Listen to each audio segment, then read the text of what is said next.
Bom dia a todos, nós estamos sendo gravados. Vamos começar agora a falar a Bom respeito. dia, Tudo bem? Bem, Lilian? tudo jóia?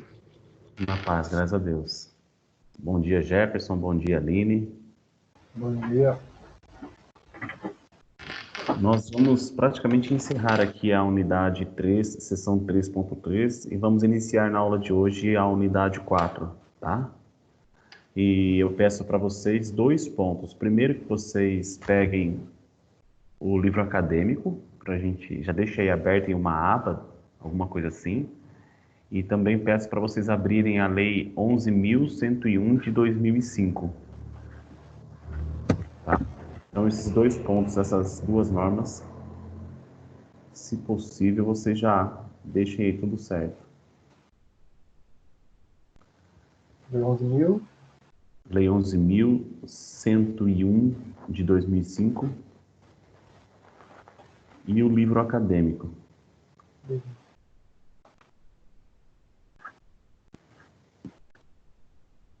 No livro acadêmico, a última parte que nós acabamos comentando na aula passada, salvo o melhor juízo, foi a questão da ação revocatória. E, na sequência, eu acabei comentando a respeito da desconsideração da personalidade jurídica, sendo certo que, quando ocorre a figura da massa falida, nós estamos diante de uma situação similar de quando nós falamos do espólio no inventário. Só que nós estamos aqui em recuperação e falência falando, na verdade, é da extinção da pessoa jurídica, não da pessoa natural. Mas quando vocês estudam a extinção da pessoa natural, quando que extingue a pessoa natural? Quando ela morre. O fim da personalidade jurídica de uma pessoa natural ocorre quando há a morte cerebral da pessoa natural. E havendo a morte do autor da herança, logo necessário se faz o procedimento, né, seja aberto ali o processo de inventário, e no inventário a qualificação do de cujus vai ser o espólio do de cujus. Quando a gente fala aqui em recuperação, para vocês memorizarem, nós falamos da figura de massa falida, quando nós falamos da falência, né, aqui na circunstância. Então, uma vez passado pelo procedimento tem a fase pré-falimentar, tem a falimentar e a pós-falimentar. Uma vez chegada a figura da massa falida, é como se nós estivéssemos falando que nós estamos num procedimento ali de administração e pagamento dos créditos dos credores. Para que serve o inventário, professor? É justamente isso, para a gente saber quem que vai ser o titular de algo. Porque o de cujus já não mais é. Por que ele já não mais é, professor? Porque a personalidade jurídica dele está extinta. Ele faleceu, não tem mais personalidade jurídica. E na questão da massa falida, nós estamos diante de uma circunstância em que existem pessoas buscando o seu patrimônio diante do patrimônio da massa falida. O patrimônio que outrora foi daquela pessoa que pediu a recuperação judicial, que mesmo não alcançando a recuperação judicial, portanto, teve a convalidação dela em falência, ou então, quando ocorreu a autofalência, né, o próprio pedido pela própria parte interessada. Tudo bem? Tudo bem.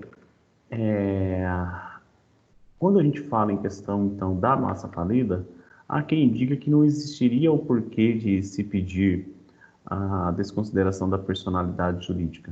Há quem tenha esse entendimento que não haveria figura nesse sentido e há quem entenda que sim. Sem a gente adentrar em quem está certo e quem está errado, com certeza nós vamos estudar a figura da existência da desconsideração da personalidade jurídica. A respeito desse assunto, no livro acadêmico de vocês, vocês vão encontrar na página 151 do PDF e a partir do artigo 133 da Lei 11.101 de 2005. Então vamos lá, deixa eu abrir aqui também a própria lei que eu pedi para vocês pegarem.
Vou aproveitar aqui e fazer a leitura, gente. Artigo, na verdade, 82 da citada lei diz assim: a responsabilidade pessoal dos sócios de responsabilidade limitada, dos controladores e dos administradores da sociedade falida, estabelecida nas respectivas leis, será apurada no próprio juízo de falência, independentemente da realização do ativo e da prova da sua insuficiência para cobrir o passivo, observado o procedimento ordinário previsto no Código de Processo Civil.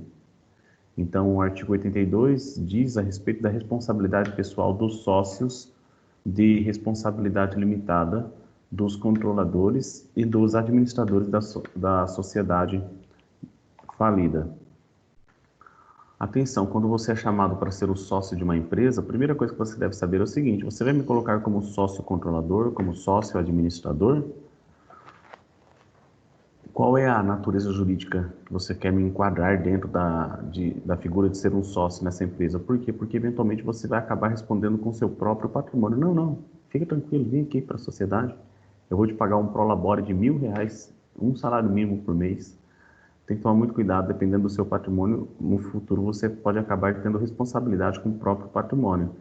E aqui ele fala que vai responder pelo passivo da empresa, segundo as regras da lei ordinária, né? A lei ordinária tanto do Código Civil como do Processo Civil.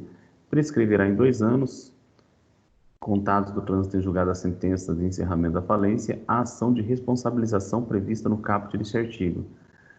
Então, significa dizer o quê? Significa dizer que quando nós estamos diante da situação de decretação de falência, os credores, eles devem se valer do direito de buscar a seu crédito dentro de um determinado prazo, sob pena de prescrição. Então, prescreverá em 2 anos, contados do trânsito em julgado da sentença de encerramento da falência, a ação de responsabilidade prevista no caput deste artigo.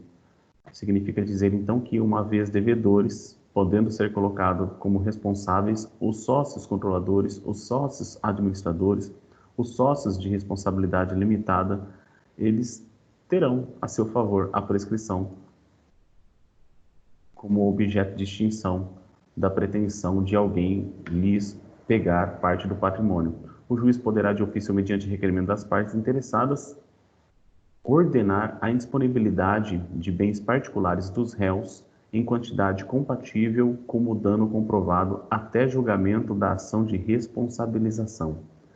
Então, o juiz poderá, de ofício ou mediante requerimento das partes interessadas, ordenar a indisponibilidade de bens particulares dos réus em quantidade compatível com o dano comprovado até o julgamento da ação de responsabilização, sendo certo que essa ação de responsabilização ela vai ter o mesmo procedimento da ação revocatória, essa sim do artigo 133 seguinte da Lei 11.101 de 2005.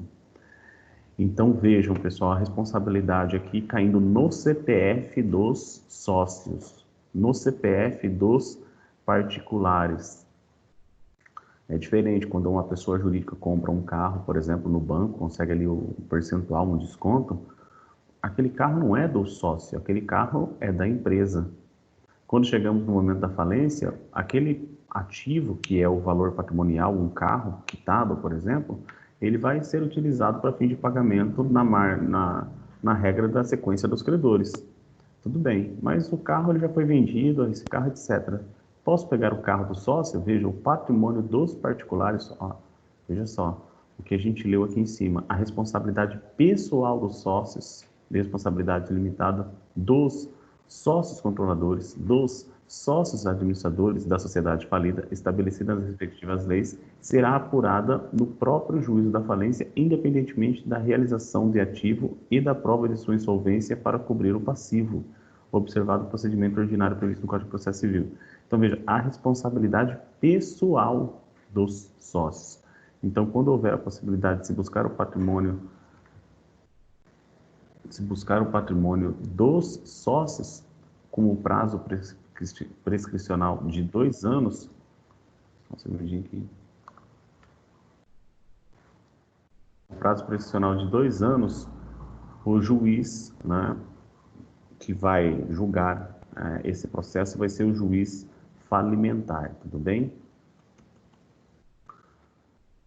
A respeito dessa ação de responsabilização, nós já vimos na aula passada, gente. Ela segue o procedimento da lei revocatória. Existe o artigo 82 citado no material, tá? Veja só o que diz o material. A desconsideração da personalidade jurídica manejada no procedimento falimentar deve respeitar os ditames dos artigos 133 a 137 do Código de Processo Civil Brasileiro. E aqui no conteúdo diz, como já vimos há pouco, o artigo 82, esse que eu acabei de ler, na verdade que eu não li, vou comentar a respeito com vocês, da Lei 11.101 de 2005, dispõe a respeito de uma ação de responsabilidade dos administradores ou sócios, ação esta que será também detalhada a seguir. A ação prevista no artigo 82, parágrafo 2º da citada lei, tem por objetivo responsabilizar os administradores para as ações ou omissões dos administradores ou sócios controladores por atos praticados por culpa ou por dolo. Não se confundem com a desconsideração da personalidade jurídica, pois nesta a fraude deve estar ligada ao indevido uso da personalidade jurídica, enquanto que naquela, a outra hipótese, o conteúdo é mais abrangente. Então, só um segundinho aqui para vocês terem noção que uma coisa é falar de desconsideração da personalidade jurídica, segundo o material,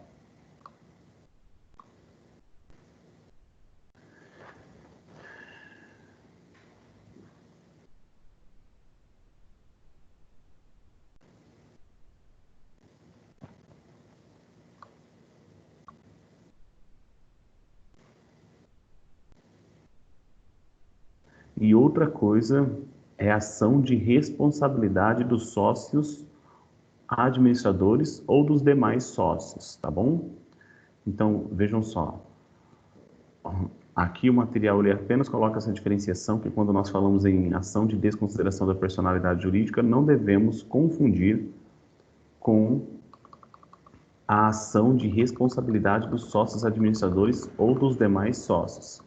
Por outro lado, é importante comentar que os credores prejudicados poderão acionar também o administrador judicial e até mesmo o comitê de credores com as ações de responsabilidade segundo o artigo 32 da citada lei, pois o administrador judicial e os membros do comitê responderão pelos prejuízos causados à massa falida ao devedor ou aos credores por dolo ou por culpa, devendo o dissidente, em deliberação do comitê, designar sua discordância em ata, discordar a discordância em ata e eximir-se da responsabilidade. Um pouquinho a respeito desse assunto, gente, é muito interessante, antes da gente falar da responsabilidade do administrador, vejam só, o artigo 82, que foi citado no material de vocês, ele foi objeto da medida provisória aqui, né, foi incluído pelo... Veja só o que consta na citada lei. A extensão dos efeitos da falência somente será admitida quando estiverem presentes os requisitos da desconsideração da personalidade jurídica do que trata o artigo 50 do Código Civil. Então, vejam, os efeitos da falência somente serão aplicados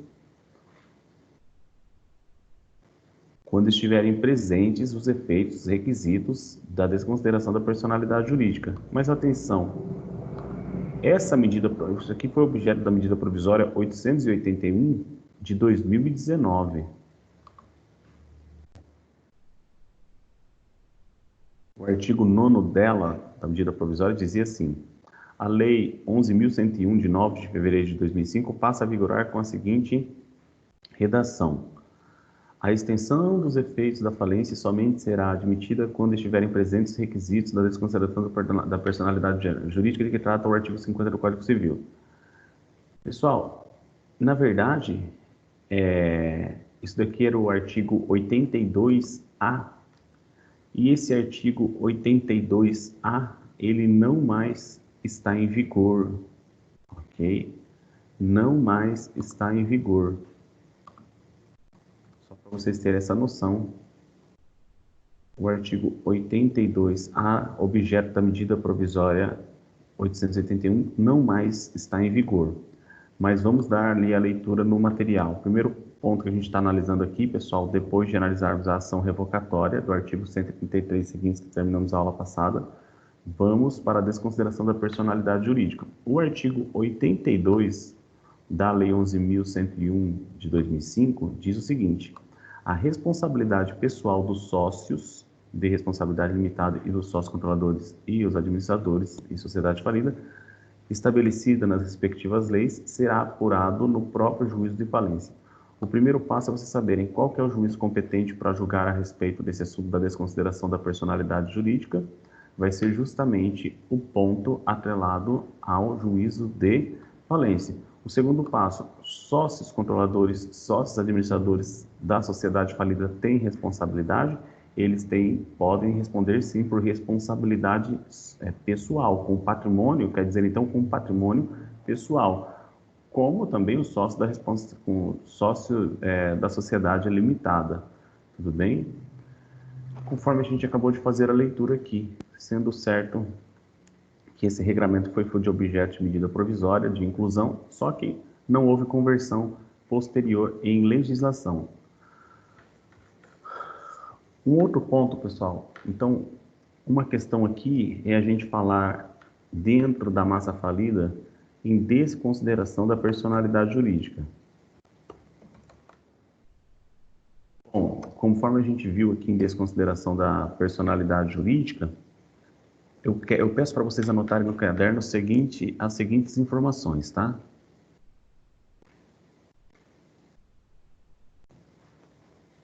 Anote o seguinte aí no caderno de vocês.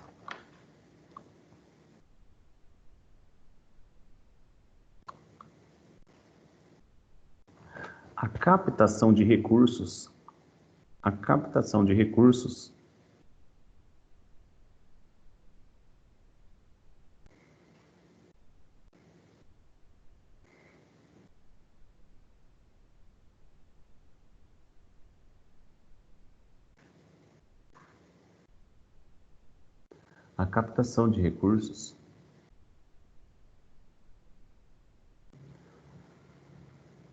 pode chegar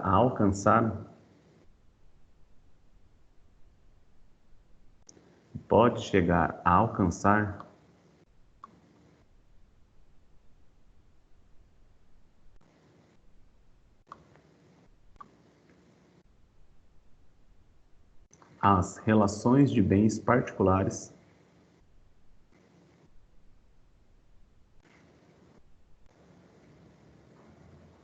as relações de bens particulares dos sócios controladores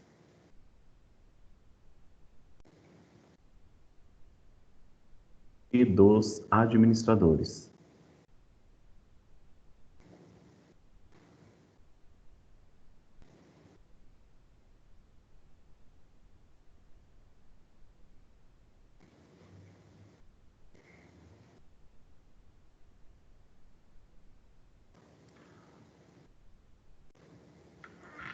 A captação de recursos poderá alcançar as relações de bens particulares dos sócios controladores e dos administradores.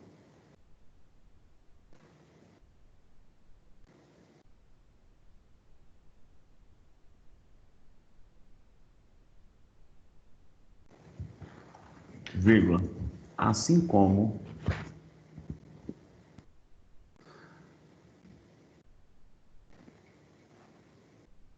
do sócio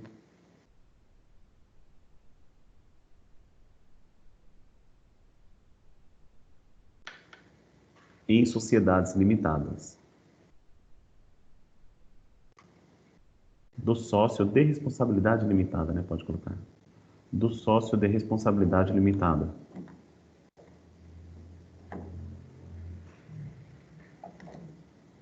Do sócio de responsabilidade limitada.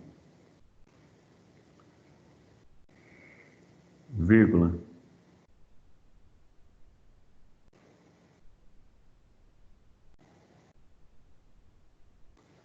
Sendo admitido pela doutrina, sendo admitida pela doutrina, sendo admitida pela doutrina,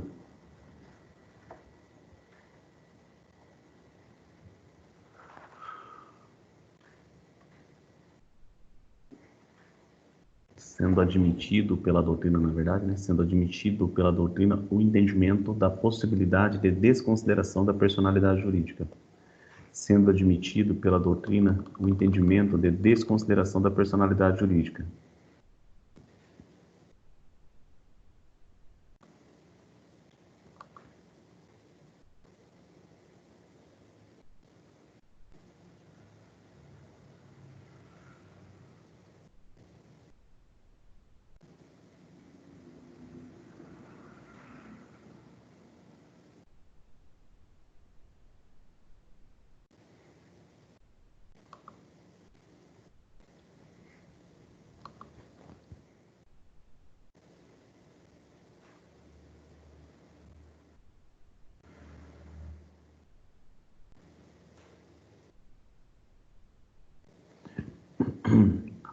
Vírgula, cujo processo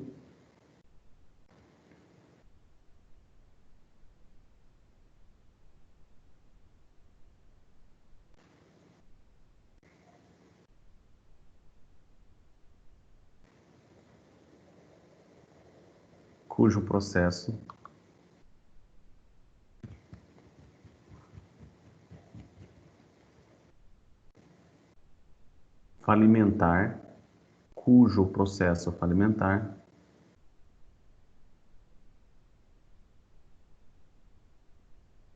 falei errado. É cujo processo se dará no juízo falimentar. É cujo processo se dará no juízo falimentar.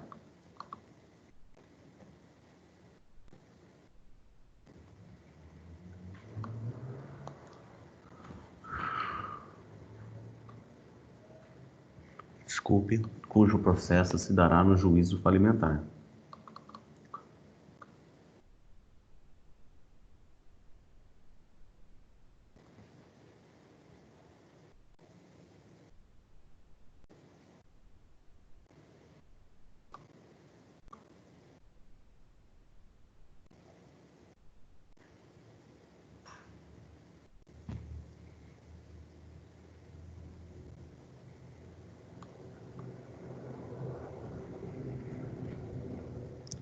Ponto, na linha de baixo.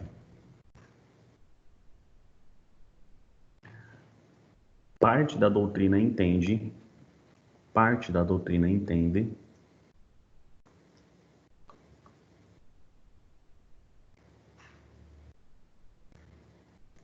parte da doutrina entende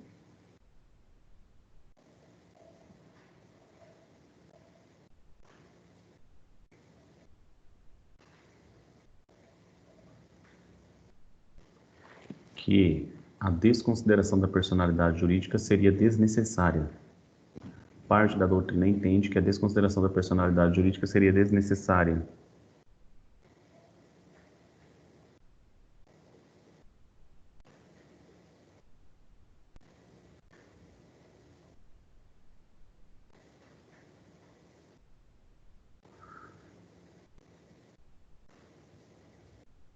Vírgula, haja vista os efeitos da ação revocatória. Haja vista os efeitos da ação revocatória.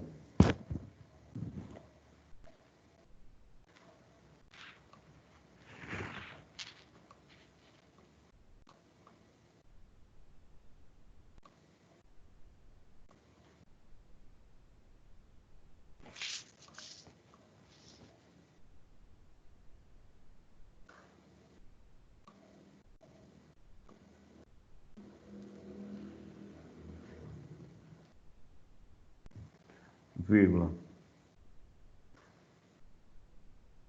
como estudado na aula passada, a partir do artigo 130 da citada lei. A partir do artigo 130 da citada lei.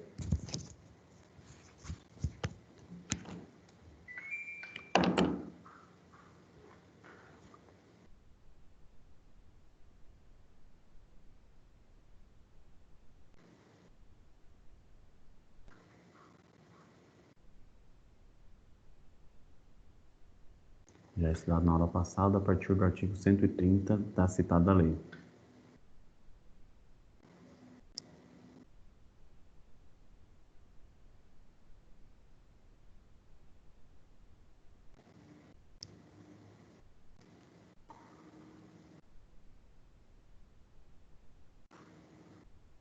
Ponto. Outra parte da doutrina, gente, já entende ser favorável, e essa parte da doutrina, ela se pauta nas decisões do STJ. Só que é certo que vai ser julgado também no juízo falimentar, né? Não vamos mudar essa regra.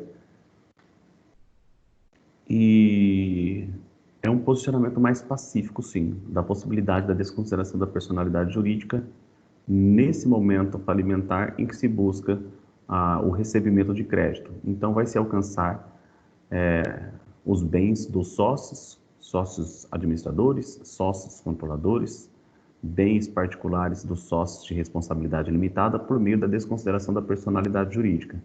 Então, continuando o escrito de vocês apenas vão escrever o seguinte: a doutrina majoritária, vírgula, amparada por decisões do STJ, vírgula, aceitam a possibilidade da desconsideração da personalidade jurídica.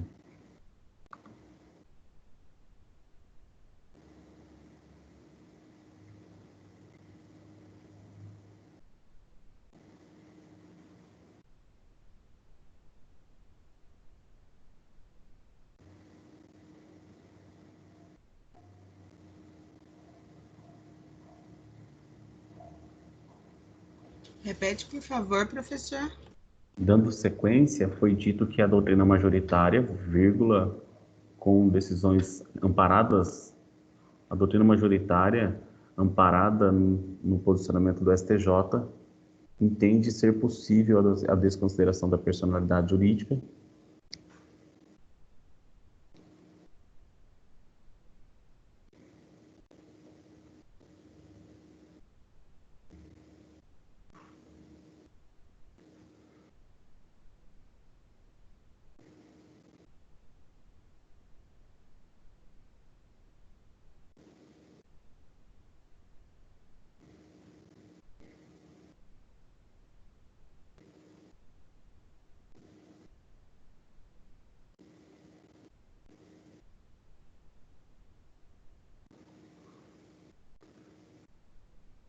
Cujo efeito, né, vírgula, cujo efeito é a responsabilização dos sócios.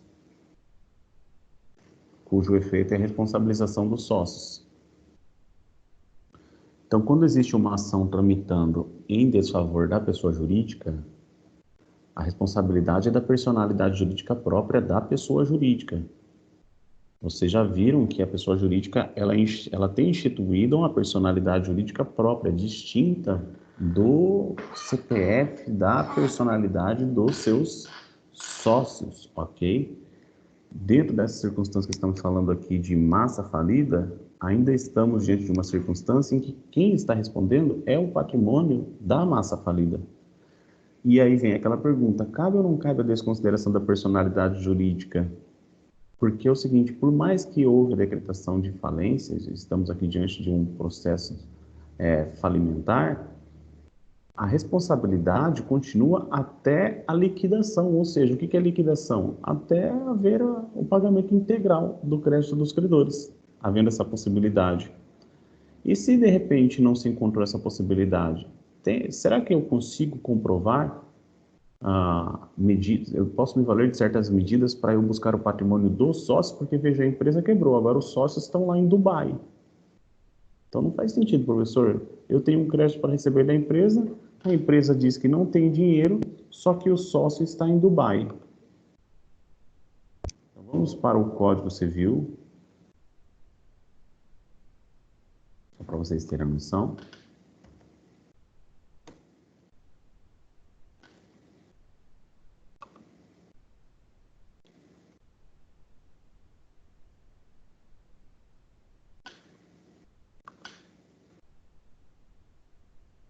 Olha só, o Código Civil diz assim, artigo 49. A pessoa jurídica não se confunde com seus sócios, associados, instituidores ou administradores. Parágrafo único. A autonomia patrimonial das pessoas jurídicas é um instrumento lícito de alocação e segregação de riscos estabelecidos pela lei com a finalidade de estimular empreendimentos para a geração de empregos, tributo, renda e inovação em benefício de todos. Dando continuidade, artigo 50, com redação dada em 2019. Em caso de abuso da personalidade, caracterizado pelo desvio de finalidade ou pela confusão patrimonial, ou seja, eu não sei o que é da empresa, eu não sei o que é o sócio. Desvio de finalidade qual que é? Ao invés de o saldo da venda de um produto cair na conta da empresa, o saldo positivo com a venda de um produto acaba caindo na conta do sócio. Então, houve um desvio de finalidade porque o lucro da empresa é para sua manutenção, para a manutenção dos seus funcionários, do seu empreendimento, para o seu crescimento patrimonial. E isso não está sendo utilizado, vamos imaginar que é uma empresa, inclusive, que tinha a finalidade A e busca a atuação na finalidade B, e com isso os seus sócios acabam tendo uma angariação patrimonial. Em caso de abuso de personalidade, caracterizado pelo desvio de finalidade ou confusão patrimonial, pode o juiz, a requerimento da parte ou do Ministério Público, quando lhe couber intervir no processo, desconsiderá-la para que os efeitos de certas e determinadas relações de obrigações sejam estendidos aos bens particulares de administradores ou de sócios de pessoa jurídica beneficiados direta ou indiretamente pelo abuso. E aí vem os parágrafos, né? Explicando um pouquinho melhor.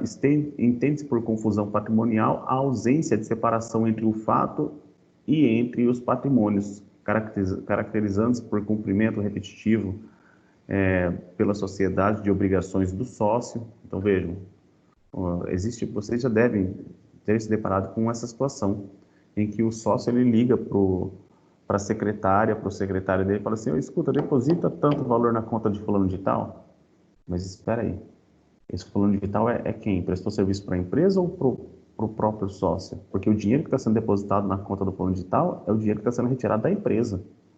Então, quando isso ocorre de forma reiterada, isso aqui acaba sendo entendido como confusão patrimonial. Transferência de ativos ou passivos sem efetivas contraprestações, outros pontos de descumprimento da autonomia patrimonial. Tá? Então, vejam, os parágrafos aqui acabam dando uma alta explicação a respeito da desconsideração da personalidade jurídica. E essa desconsideração da personalidade jurídica prevista no Código Civil, numa lei recente, inclusive colocando requisitos diferenciados da antiga lei, ela acaba possibilitando a desconsideração da personalidade jurídica. A doutrina pautada no STJ coloca também a possibilidade da desconsideração da personalidade jurídica. Uma outra parte minoritária da doutrina diz que, existindo a possibilidade da ação revocatória, que não seria então necessária ajuizar uma ação de desconsideração da personalidade jurídica no próprio processo falimentar. Até porque a ação de desconsideração da personalidade jurídica ela vai ter que fundamentar de uma forma mais específica o abuso da personalidade, o desvio de finalidade ou a confusão patrimonial, o que eventualmente é mais difícil de comprovar do que os pontos mencionados na ação revocatória. Mas, sem qualquer prejuízo, gente, passado aqui o material para vocês. Eu, no meu posicionamento, eu colocaria que sim, que atualmente sim, há essa possibilidade de desconsideração da personalidade jurídica na massa falida. Ponto. Fundamento jurídico, artigo 82, fundamento jurídico, artigo 50 do Código Civil e posicionamentos do STJ e posicionamentos da doutrina segundo consta no material. Tudo bem? Encerramos por aqui, então, esse ponto da desconsideração da personalidade jurídica, certo? Vocês já viram que o foro é o mesmo juízo falimentar, tá? Vocês já viram o que significa dizer que, ao invés de o CNPJ da empresa responder, quem passa a responder é o CPF dos sócios. Tudo bem por enquanto? Isso que eu acabei de resumir aqui, vocês conseguiram compreender?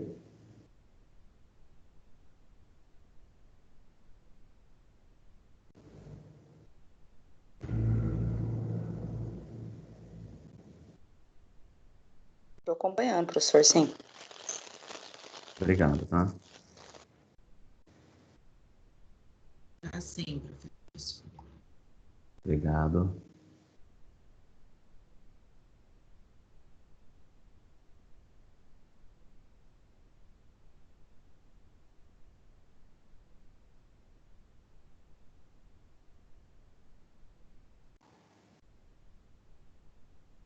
Vou fazer uma perguntazinha para vocês. A pergunta é a seguinte: o administrador judicial, se vocês puderem anotar, tá? O administrador judicial e os membros do comitê, se existir, né? O administrador judicial. O administrador judicial com certeza vai existir, né? E os membros do comitê, esse aqui que talvez não venha a existir. O administrador judicial e os membros do comitê.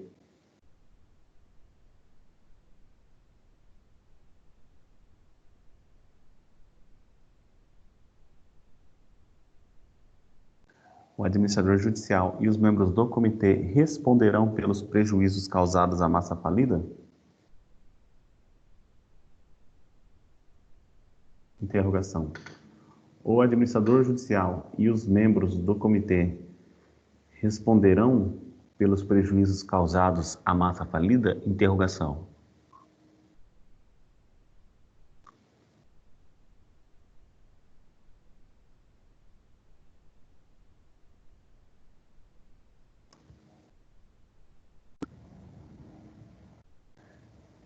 Seus CPFs.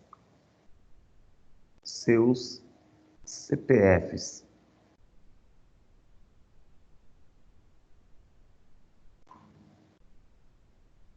Barra patrimônios. Patrimônio. Seus CPF. Barra patrimônio.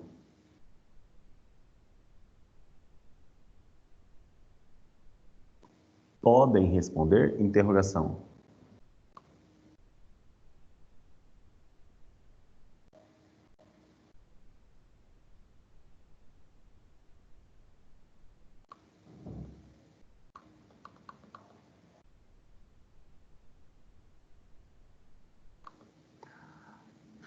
Eu quero essa pergunta, pessoal. Vocês encontram a resposta no livro acadêmico na sequência do material, tá? Faça a leitura aí ali do livro acadêmico, na parte final da unidade 3, seção 3.3, que nós estamos finalizando para irmos para a unidade 4, tá? Então, essa resposta, com a mera leitura do livro acadêmico, vocês encontram a resposta. E eu quero a resposta com a fundamentação legal, tudo bem?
Professor, Conseguiu?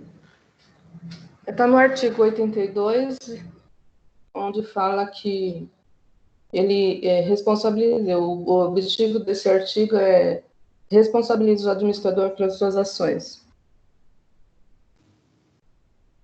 Pelas suas ações onde ele praticou culpa ou dolo. E também o seu patrimônio responde no artigo 32. Ele Pode. também, no artigo 32 também, da lei 11.101 também.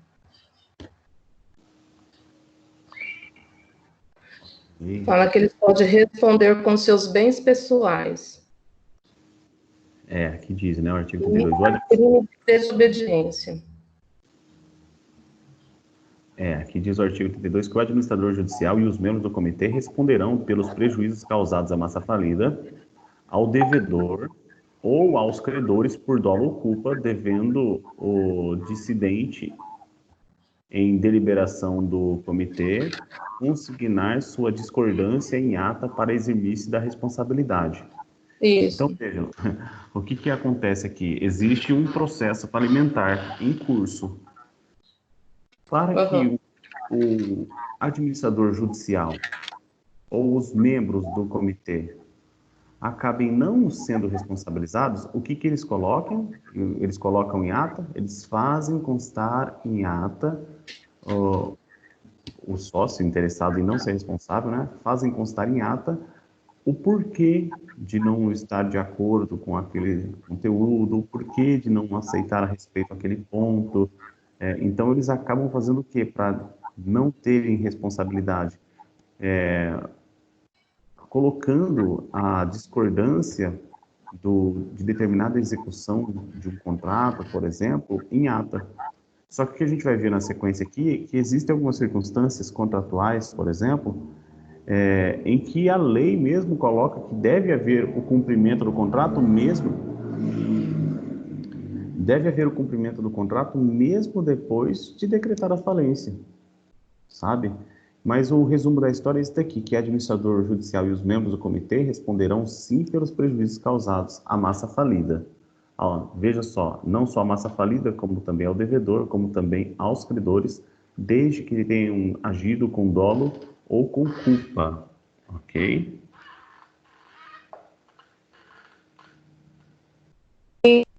É onde a gente consegue entender, depois que o senhor explicou sobre desconsideração de personalidade jurídica, dá para entender a diferença, então. Que um não confunde com o outro. No final das contas, às vezes eu até brinco, uma pessoa comenta uma coisa comigo, eu falo assim, cada um no seu quadrado. Não que eu falo para a pessoa ficar longe de mim, ou eu longe dela, ou cada um. Não, eu falo que cada ponto, cada conteúdo tem seu ponto específico, tem características específicas. Muito bem. Ok. Vou colocar, inclusive, aqui a sua participação, tá? Foi a... Roselice. Roselice. Como que eu não memorizei sua voz ainda, hein, Roselice? Participa sempre, né? Entendi. Dando continuidade, gente, vamos agora, então, para a questão dos contratos, tá? Imagine só, existem, no mundo moderno, eu estou falando com você agora, quantos contratos você já não celebrou? Agora, na pandemia, a gente diminuiu o número de contratos, né? Mas quantos contratos você já não celebrou essa semana? Não, professor, eu não celebrei nenhum contrato essa semana. Quando eu falo contrato, eu não falo que você tem que estar diante de um contrato escrito, com escritura pública, nada. Eu falo celebrar um contrato. Então, por exemplo, se você comprou um salgado, você celebrou um contrato. Se você comprou uma roupa, você celebrou um contrato. Se você emprestou alguma coisa para alguém, você celebrou o contrato. Se você doou algo para alguém, você celebrou o contrato. Se você contratou alguém para fazer um serviço doméstico na sua casa, você celebrou um contrato. Mas vamos lá, então. Imagine pessoas jurídicas, o número de contratos que elas não têm. E aí vem aquela questão, chegado o momento do reconhecimento da massa falida, como que o administrador judicial, o comitê de credores, eles vão lidar com todos esses contratos? Fica essa dúvida. Vão ter de cumprir os contratos? Podem encerrar os contratos e aí, encerrados, abre-se a possibilidade de os credores habilitarem o seu crédito? Então, são todas essas situações que a gente tem que acabar memorizando também nessa circunstância. Havendo a falência, o que vão ser feitos com os contratos assinados pela pessoa jurídica? Vai depender. O contrato vai ser bilateral? O contrato é unilateral? A lei diz o quê? A lei, ela coloca como determinação que haja o cumprimento do contrato? Ou vai existir um juízo de discricionariedade do sócio para decidir se ele vai dar sequência no contrato ou se ele vai encerrar o contrato? Então, vejam, isso é muito relevante para a administração dessa massa falida. Essas decisões, elas são muito importantes.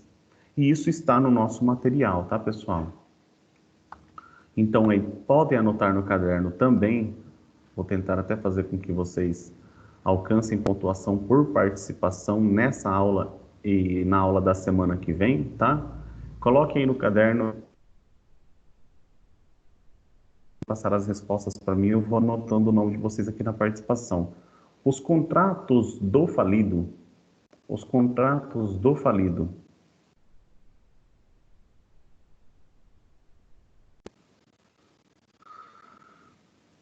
Os contratos do falido.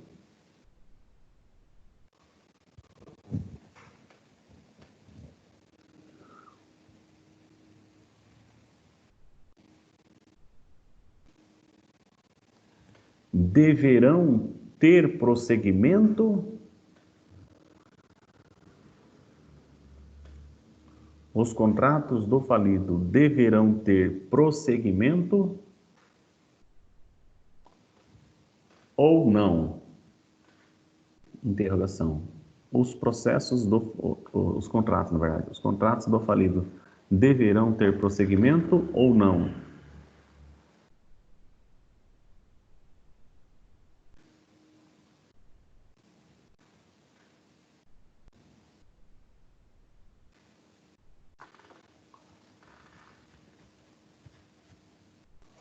Vírgula. Melhor, coloca a interrogação. Deverão ter segmento ou não? Interrogação. Próxima pergunta, que pode ser na sequência, não precisa nem ir para a linha de baixo. A lei quem determina? A lei quem determina ou o juízo de discricionariedade do administrador?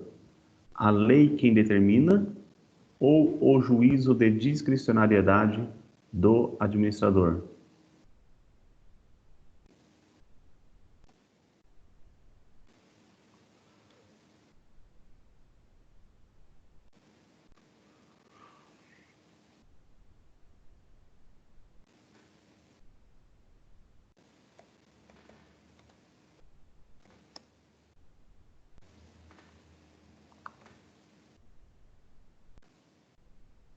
Interrogação.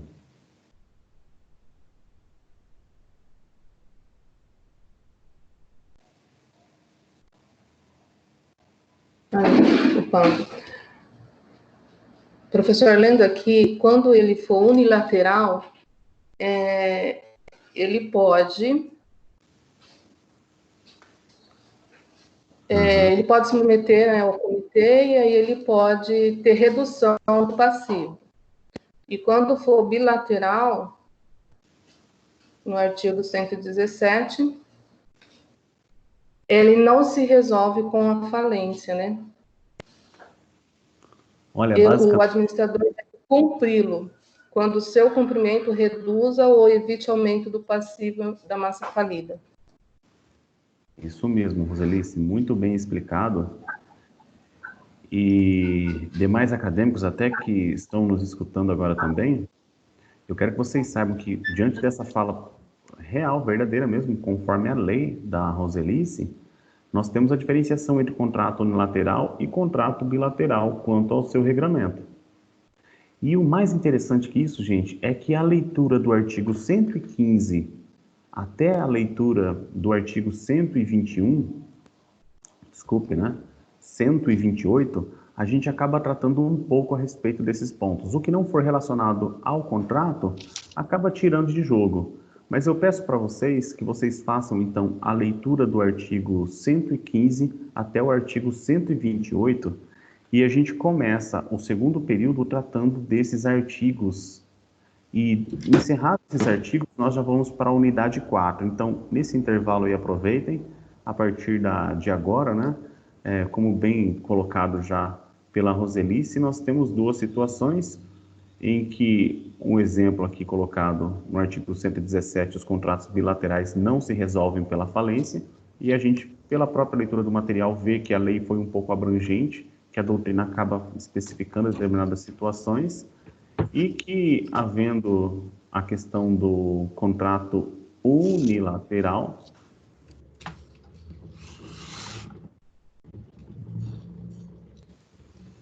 haverá uma busca ali do comitê para tratar a respeito, né?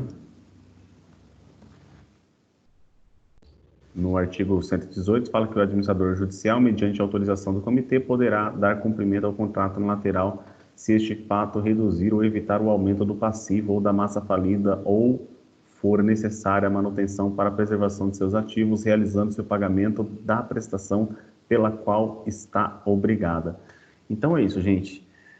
Temos esses pontos aqui primeiro para a gente diferenciar contrato unilateral ou contrato bilateral. A lei já diz que contrato bilateral, a regra é seja dado cumprimento sim. No contrato unilateral, aquele em que eventualmente outro pode ser responsabilizado com exclusão, então apenas vai colocar o crédito para ser habilitado na massa falida, só que dependendo da circunstância, o administrador ele vai acabar levando isso para o comitê, para que o comitê decida, vamos dar continuidade, vamos dar prosseguimento a esse contrato ou não, até porque temos algumas situações, né, de manutenção do ativo, de preservação, sendo mais vantajoso, né, para a questão da massa falida ali, o pagamento e o cumprimento desse contrato, tá? Então é isso, gente. Nesse momento eu peço para vocês efetuarem a leitura do artigo 115 até o artigo 128 da Lei 11.101 de 2005. Terminem de fazer a leitura do material e nós vamos dar seguimento a partir do segundo período da unidade 4, na seção 4.1. Tudo bem? Bom intervalo a todos aí. E eu espero a participação de todos vocês, tá? Fica aqui aberta a perguntas enquanto o intervalo chega. E no mais, obrigado.